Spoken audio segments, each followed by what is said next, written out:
আসসালামু আলাইকুম। আমি ডক্টর নাজমুল।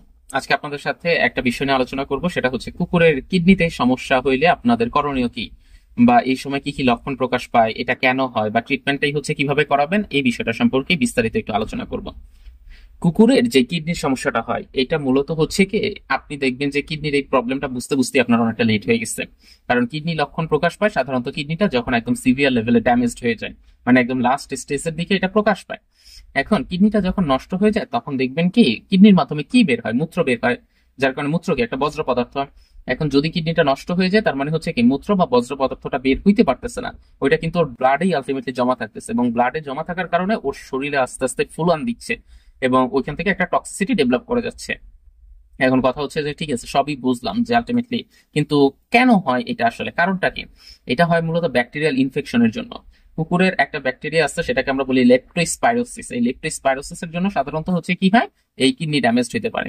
অথবা আপনি ধরেন যে ওকে আঙ্গুর বা কিসমিস বা হচ্ছে ডার্ক চকলেট বা হচ্ছে শুটকি এই ধরনের কোনো খাবার আলটিমেটলি ওকে দিলেন, তখন দেখা যায় যে এগুলোর জন্য কিডনিতে স্টোন ফর্মেশন করে। এই স্টোন ফর্মেশনের জন্য এটা হইতে পারে। আবার কিছু ধরনের মেডিসিন আছে যেগুলো কিনা ওর ওই কিডনিতে এরকম ভাবে স্টোন ফর্মেশনের জন্য দায়ী, বা কিডনিটা ড্যামেজ করে দেওয়ার জন্য দায়ী, সেজন্যও হইতে পারে। আর কুকুরের জন্য একটা ভয়ঙ্কর অসুখ জানেন তো, সেটা হচ্ছে টিক ফিভার। টিক ফিভারের জন্য হইতে পারে। আবার বিষাক্ত কোনো খাবার দিলে হইতে পারে। আবার নর্মালি অনেক দিন ধরে একটা কুকুর আলটিমেটলি আসছে, অনেক বয়স হয়ে গেছে, তো তাদের ক্ষেত্রে এই কিডনির সমস্যাটা হইতে পারে, কিডনি ফেলিওরের মতো ঘটনা এক্ষেত্রে ঘটতে পারে।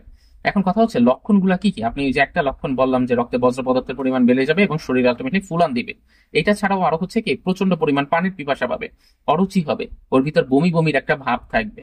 এবং দেখা যাবে যে এইটা যখন ওই মূত্র, কিডনির এই পাথরটা মূত্র থলির থেকে আলটিমেটলি মূত্র নালীতে চলে আসছে, তখন হচ্ছে রক্তযুক্ত ইউরিন ত্যাগ করতেছে। অনেক সময় পায়খানার সাথেও রক্ত বের হয়। মুখ থেকে দুর্গন্ধ বের হতে পারে, কারণ হচ্ছে ওই যে বডির ভিতরে তো বজ্র পদার্থ আছে, ওইটার থেকে আলটিমেটলি মুখ দিয়ে প্রচন্ড পরিমাণে দুর্গন্ধ হইতে পারে। এবং দেখবেন যে মাঝে মধ্যে প্রস্রাবটা আলটিমেটলি আটকে যাও, প্রস্রাব দীর্ঘদিন ধরে ও আলটিমেটলি মূত্র ত্যাগ করতেছে না, এই সমস্যাটাও ওদের ক্ষেত্রে দেখা যায়। দুর্বলতা একটা ভাব থাকতে পারে, গাঢ় হলুদ রঙের প্রস্রাব হতে পারে, এরকম আনুষঙ্গিক আরো অনেকগুলো, যেগুলো কিনা এই মূত্রের সাথে সবগুলো সম্পর্কিত এরকম লক্ষণই আপনি প্রকাশ পাবেন।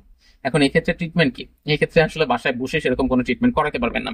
আপনাকে খুব দ্রুত ভেটের সাথে যোগাযোগ করতে হবে। ভেট ওকে ব্লাড টেস্ট দিবে, ব্লাড টেস্ট দিয়ে তারপরে হচ্ছে ব্লাডে কি পরিমাণ বজ্র পদার্থ আছে এটার পরিমাণটা দেখবে। তারপরে হচ্ছে আলট্রা করবে, তারপরে হচ্ছে ওকে ফ্লুইডের মাধ্যমে অন্যান্য আনুষঙ্গিক আরো অনেক থেরাপি দিবে। এইটা তারপরে ওর ওইখানে যদি কোনো কারণে প্রস্রাবটা জমে যায়, ধরেন যে কোনো কারণে মূত্রথলিতে পাথরটা এসে একদম নালীর মাথায় ছিল, যার কারণে হচ্ছে ব্লাডটা পুরোটা ফুল হয়ে গেছে, ওই পাথর ইয়াটা বের করার চেষ্টা করবে, মানে ওই মূত্রগুলো বের করার চেষ্টা করবে। তো এটা আসলে ভেটের পুরোটা কাজ।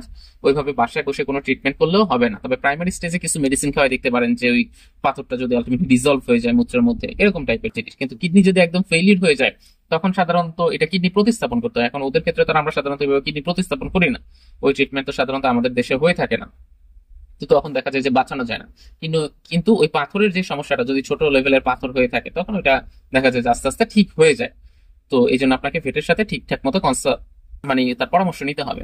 তো আপনি চাইলে আমার সাথে যোগাযোগ করতে পারেন, স্ক্রিনে দেওয়া নাম্বারে আমাকে কল করবেন।